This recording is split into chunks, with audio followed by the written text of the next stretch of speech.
Hey everyone, it's Rajiv and welcome back to my channel. In this video, I'm going to be giving my book review of One Part Woman by Perumal Murugan. Before I start talking about the book, I would like to say that I post book-related videos and reviews regularly in my channel. So if you enjoy watching this video, then please do like and subscribe. The story is actually a pretty simple one and it revolves around this couple named Kali and Ponna. They have been married for 12 years and they reside in this small village in Tamil Nadu in India.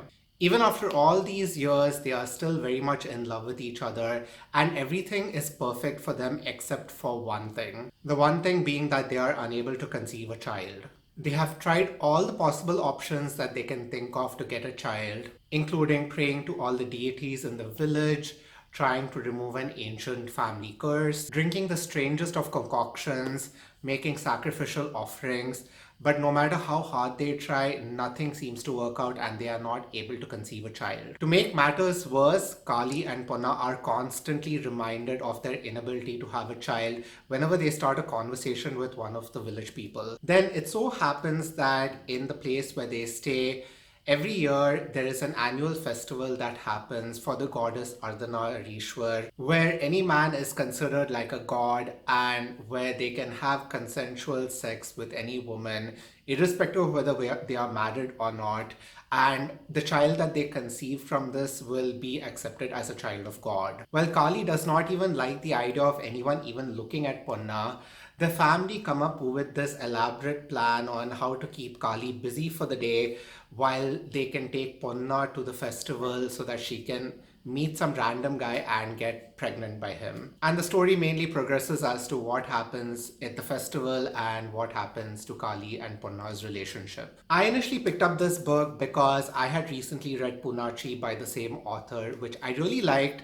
And I read that there was a lot of controversy behind this book, especially in Tamil Nadu. And this was the book that put the author in a public limelight and made him very famous across India and maybe across the world also. In fact, this book became so controversial in South India that there were protests being held to burn all of Perumal Murugan's books, and they even threw him out of the village where he was living and they did not want him to write anymore. So these right-wing fundamentalist group started accusing the author of dishonoring women and dishonoring the temple of Ardhanarishwar and for the situations that take place near the temple, and they started torching his books in the street. I was doing my research and reading the articles, and then there was this post that Perumal Murugan had posted on Facebook that the author in him had died, and the whole thing went to the Madras High Court, where thankfully the court was in his favor because of the freedom to express his own voice through the book. So yeah, there was a lot of hype and a lot of controversy behind this book, which is why I initially picked it up. And it's funny because this book was actually released in 2010 in Tamil,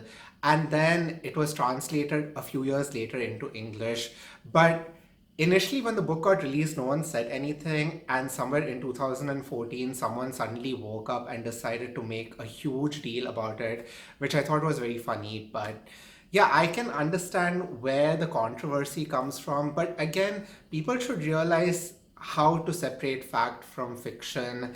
And while there might have been some myth or truth behind it, at the end of the day, it is just a fiction book, and people should really not take it too seriously and cause such a big deal about it. So having said that, I really enjoyed reading this book. The first thing that stood out for me in the story was the story itself. Even though it is a very simple story of just this man and this woman who cannot conceive a child, there are so many hidden layers beneath it, which shows how narrow-minded and judgmental people in society can be and how they can impact your self-confidence and your happiness. The story takes place in this remote village where the author hints the timeline of way before the independence era of India.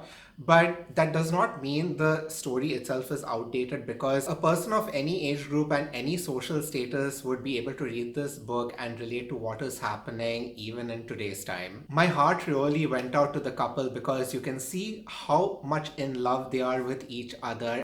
and how they are so connected with one another, and how there is just this feeling of bliss between them. Ideally, there is actually nothing even wrong with them, but the story shows clearly how external environmental forces can impact someone's happiness and make them doubt even themselves. You can see how Kali and Ponna are tormented constantly by the society and the stigma of not having a child, due to which they feel like they are less than everyone else. I really like the smaller stories and the situations that take place in each chapter, where the couple goes through to find out what exactly is wrong with them and how they try all these different situations to just get a child. The second thing which I really liked about the story were the main characters, Kali and Ponna. I think it's a common fact that when a story is very simple, you need very strong characters in order to push even a simple story and make it very remarkable. And the story mainly stands out because the characters are so strong and so enduring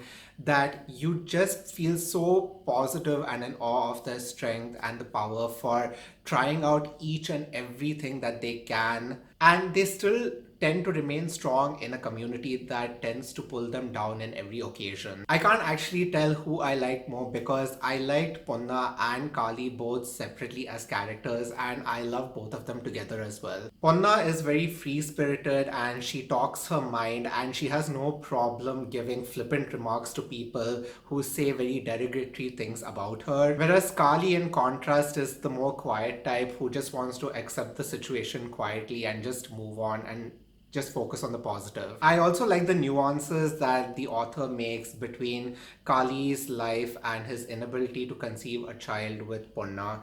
But at the same time, he is this impeccable, brilliant farmer who is able to grow a lot of vegetables in his farm, and he is able to make all his crops prosper. And he focuses on his land as such a diligent farmer, but they don't focus on the positive things that he is doing for the farm and for the village, and yet they focus only on the one negative thing that he is not able to do. I also like the fact that the author did not try to make the book sound too sophisticated.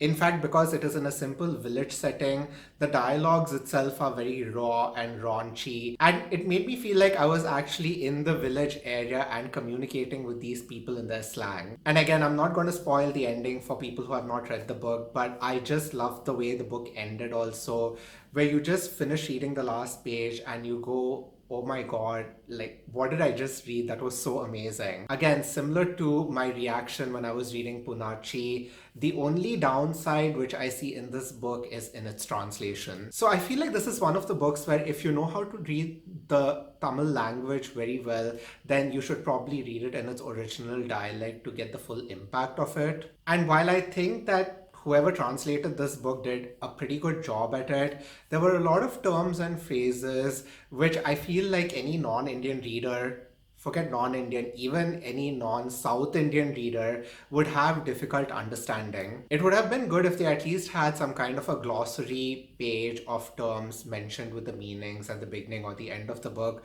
so that people can at least get an idea of what these terms mean. But overall, One Part Woman is a fairly simple and nice and very interesting book to read, and I would recommend it to anyone who wants to read a simple story about this couple in this village setting in India. I thoroughly enjoyed reading this book, and I would give it a rating of 4 out of 5 stars. If you have read this book, or if you have read any of Perumal Murugan's other books, then please do share your thoughts and comments on the section below. And again, if you enjoyed watching this video, then please do like and subscribe. Thank you for watching, and until next time, bye.